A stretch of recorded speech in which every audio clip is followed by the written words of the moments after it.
एक बार फिर से स्वागत है आप सभी का हमारे इस YouTube channel let's online education में, जहां पर हम बीएड खासकर टीचर एजुकेशन से जुड़े हुए विभिन्न पहलुओं पर वीडियो का निर्माण कर रहे हैं। वर्तमान में चौधरी देवलाल विश्वविद्यालय सिरसा द्वारा बीएड के पेपर करवाए जा रहे हैं, वार्षिक परीक्षाएं, जिसमें कि fourth paper understanding the discipline and subject paper के महत्वपूर्ण प्रश्नों के बारे में आज हम चर्चा करेंगे। तो अगर अभी तक आपने हमारे इस YouTube channel let's online education को सब्सक्राइब नहीं किया है, अभी ही इस YouTube चैनल को सब्सक्राइब करें, वीडियो को ज़्यादा से ज़्यादा लाइक और शेयर करें, और आप हमें टेलीग्राम ऐप जो कि टेलीग्राम ग्रुप जो कि लेट्स ऑनलाइन एजुकेशन के नाम से है पर भी ज्वाइन कर सकते हैं, जहां पर कि हम PDF फाइलें वगैरह अपलोड करते हैं। तो अगर आप बीएड के सिलसिले में किसी भी तरह का कोई प्रश्न पूछना चाहते हैं तो आप हमें व्हाट्सएप नंबर 9355695753 पर मैसेज कर सकते हैं। आपके मैसेज का रिप्लाई जरूर किया जाएगा। अगर आप अपने किसी परिचित को हमारे इस ग्रुप से जोड़ना चाहते हैं तो हमारे कई व्हाट्सएप ग्रुप वगैरह चलते हैं, तो आप हमें उसका नेम, मोबाइल नंबर मैसेज कर दीजिए। उसके बाद उस विद्यार्थी को ब्रॉडकास्ट ग्रुप से जोड़ दिया जाएगा। ब्रॉडकास्ट ग्रुप एक ऐसा ग्रुप है जिसमें कि एक विद्यार्थी की जानकारी, विशेषकर उसका मोबाइल नंबर जो है वो दूसरा विद्यार्थी नहीं देख पाता। ब्रॉडकास्ट ग्रुप में विद्यार्थी के पास मैसेज इस रूप में आते हैं जैसे कि मान लो वो पर्सनल मैसेज भेजा गया हो। अंडरस्टैंडिंग डिसिप्लिन एंड सब्जेक्ट का 40 नंबर का थ्योरी पेपर होगा, जिसमें से आपको पासिंग मार्क जो है 14 नंबर लेने होंगे।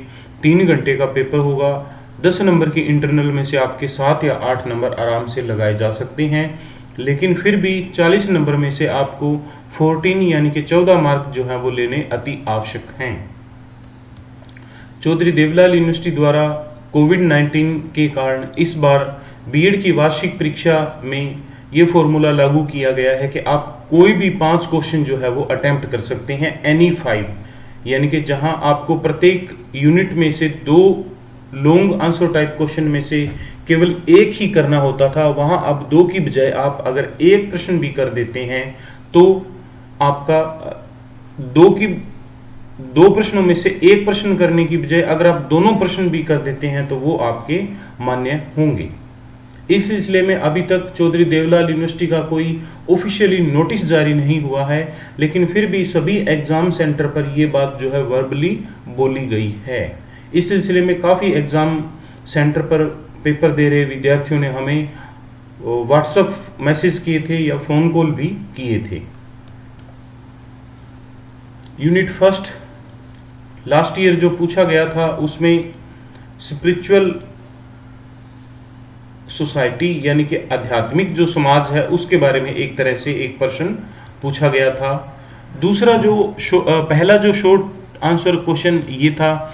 दूसरा लॉन्ग आंसर टाइप जो क्वेश्चन है, brief explain concept of knowledge about the universe. Concept of knowledge about the universe, ये जो प्रश्न है, पहला पॉइंट जो है वो पूछा जा चुका है। इसके अलावा जो दूसरा बड़ा प्रश्न है, briefly discuss nature of empirical knowledge. Empirical knowledge के सिलसिले में भी एक बड़ा प्रश्न जो है वो पूछा जा चुका है।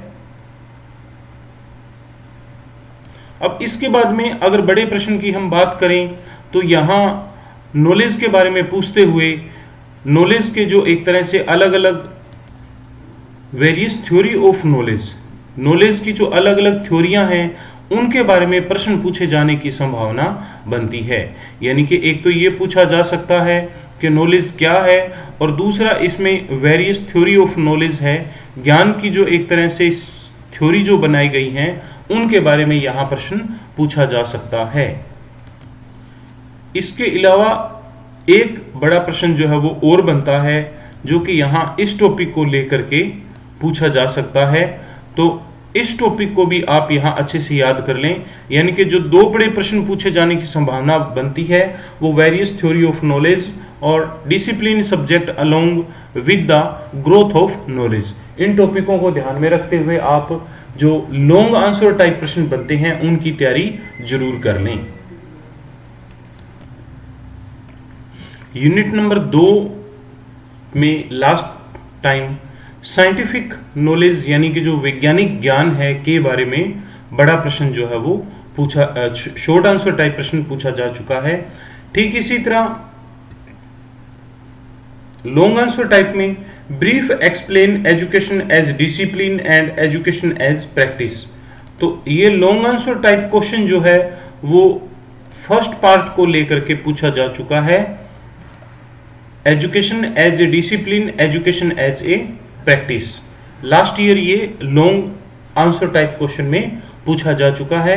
उसके बाद में जो नेक्स्ट बड़ा क्वेश्चन पूछा गया है, write a detail note on emergence of education as a basic discipline based on different subject. यानी कि ये जो education as a basic discipline based on anthropology, philosophy, psychology, psychobiology, sociology, geography, history, economics और political science, इन सब्जेक्टों को इसके साथ जोड़ करके एक जो प्रश्न है वो पूछा गया है। क्योंकि यहाँ डिफरेंट सब्जेक्ट बोले गए हैं तो इनके बारे में आपको यहाँ हल्का हल्का लिखना होगा।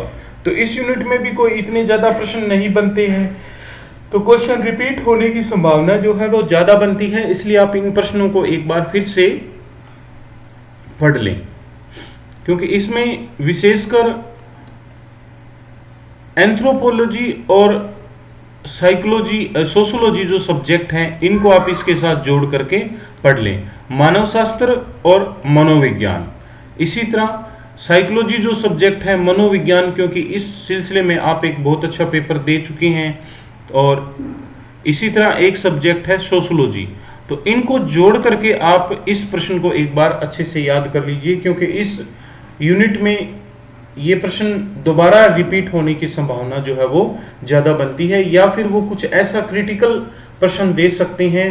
तो आप अपने क्लास के जो संबंधित टीचर जिनकी ड्यूटी आई, तो वैसे तो ज़्यादातर बीए टीचर ही आ रहे हैं, फिर भी एक बार आप उनसे पूछ सकते हैं कि वो आपको प्रश्न का उत्तर नहीं बताएंगे, लेकिन इतना जरूर बता सकते हैं कि इस प्रश्न का उत्तर आप किस रूप में दे सकते हो। एक बार आप पूछ लें। अगर ऐसा टीचर नहीं बताते हैं, वैसे एग्जाम ऑफ के व्यू से वो शायद न भी बताएं, कंफर्म है कि वो नहीं बताएंगे, तो आप इस सेकंड यूनिट की बजाय फर्स्ट, थर्ड और फोर्थ यूनिट जो है उसको आप अच्छे से तैयार कर लें, या फिर इसी यूनिट के ये जो दो टॉपिक हैं, विशेषकर education as discipline and education as practice, इस टॉपिक को एक बार आप जरूर तैयार कर लें, क्योंकि ये क्वेश्चन रिपीट होने की संभावना बनती है। कभी कभार पेपर में कुछ ऐसे शब्द दे दिए जाते हैं जो हिंदी और इंग्लिश दोनों में सेम ही लिखे हुए होते हैं। जैसे कि इंग्लिश में जो शब्द लिखा हुआ होता है उसी को ही हिंदी में ही लिख देते हैं, जबकि उसका हिंदी में अनुवाद करके नहीं लिखा जाता है।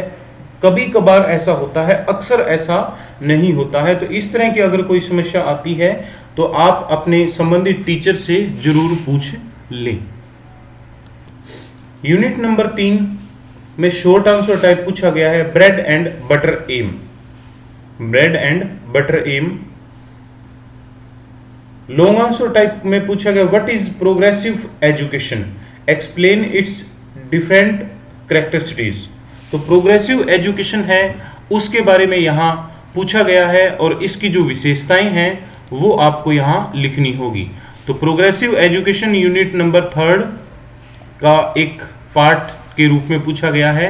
इसी का जो दूसरा बड़ा प्रश्न है वो है, brief explain relevance of Indian school of philosophy in present scenario.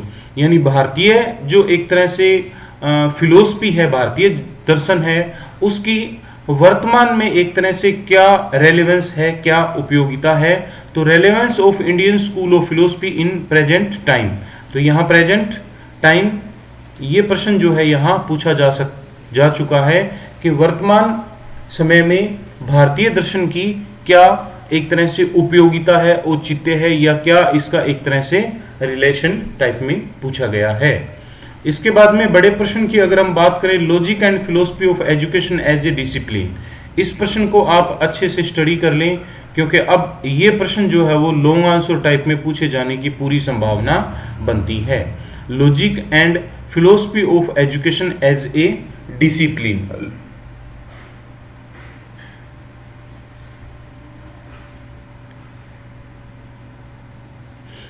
इस प्रश्न को आप अच्छे से एक बार याद कर लें। ठीक इसी तरह लॉजिकल पॉजिटिविज्म है, इस प्रश्न को भी आप एक बार अच्छे से याद कर लें, क्योंकि ये भी प्रश्न जो है वो पूछे जाने की संभावना बनती है। फिर भी relevance of Indian school of philosophy in present time, इस टॉपिक को भी एक बार आप दोबारा से देख लें, क्योंकि ये काफी अच्छा क्वेश्चन है और हो सकता है कि ये क्वेश्चन एक बार फिर से रिपीट कर दिया जाए। यूनिट नंबर 4 में काफी सारे प्रश्न हैं। वाद जो हैं वो सारे के सारे इसी 4 यूनिट में हैं, जैसे realism, naturalism, idealism, pragmatism with special reference to nature of knowledge, curriculum, method and imparting instruction.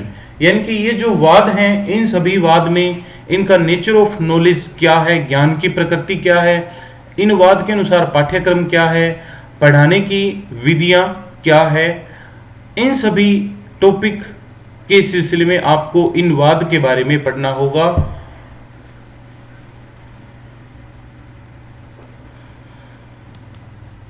यथार्थवाद, प्रकृतिवाद, आदर्शवाद और प्रैग्माटिज्म जो है, ये 4 वाद हैं। इन चारों वादों में आपको इनका नेचर ऑफ नॉलेज, इनके ज्ञान क्या है, ज्ञान की प्रकृति क्या है, करिकुलम यानी पाठ्यक्रम क्या है, मेथड यानी कि इनके एक तरह से मेथड ऑफ टीचिंग क्या है, और इम्पार्टिंग इंस्ट्रक्शन, ये चारों वाद आपको यहाँ इस में मिला करके पढ़ने होंगे। ठीक इसी तरह एजुकेशन थॉट जो हैं अलग अलग थिंकर्स की, उनके बारे में भी यहाँ पूछा गया है। जैसे कि आप यहाँ देख सकते हैं कि गांधी, महात्मा गांधी, विवेकानंद और टैगोर, ये 3 जो पर्सन हैं, भारतीय दार्शनिक हैं, उनके बारे में यहाँ पूछा गया है। तो लास्ट टाइम जो पूछा गया है वो है brief explain Swami Vivekananda philosophy of education as nature of knowledge, curriculum and method of teaching. तो स्वामी विवेकानंद जी के बारे में लास्ट ईयर जो प्रश्न है वो पूछा जा चुका है। अब उसके बाद में 2 टॉपिक बचते हैं, महात्मा गांधी और गुरु रविंद्रनाथ टैगोर। महात्मा गांधी और रविंद्रनाथ टैगोर, विशेषकर इनके nature of knowledge, curriculum and method of teaching के सिलसिले में आपको शिक्षण जो विधि है एक तरह से, उनके बारे में आपसे ये प्रश्न पूछा जा सकता है। तो आप इस प्रश्न के लिए अब महात्मा गांधी और गुरु रविंद्रनाथ टैगोर जो है, इन दोनों को आप अच्छे से याद कर लीजिए, क्योंकि इसमें से एक प्रश्न जो है वो आराम से आपसे पूछा जाएगा। ठीक इसी तरह आपसे पहले बड़े प्रश्न के रूप में what is idealism, explain it's chief characteristics, यानी कि इसकी जो मुख्य विशेषताएं हैं उनके बारे, आदर्शवाद क्या है, इसकी मुख्य विशेषताएं पूछी गई हैं। तो यहाँ आइडियलिज्म यानी कि जो आदर्शवाद है वो पूछा जा चुका है। अब उसके बाद में आपके पास यथार्थवाद, प्रकृतिवाद और प्रैग्माटिज्म जो है वो पूछे जाने की संभावना बनती है। तो आप इन बाकी वाद को एक बार, विशेषकर नेचुरलिज्म और प्रैग्माटिज्म को आप अच्छे से पढ़ लें, क्योंकि इससे आपके जो दोनों के दोनों जो बड़े प्रश्न हैं वो होने की संभावना पूरी बनती है।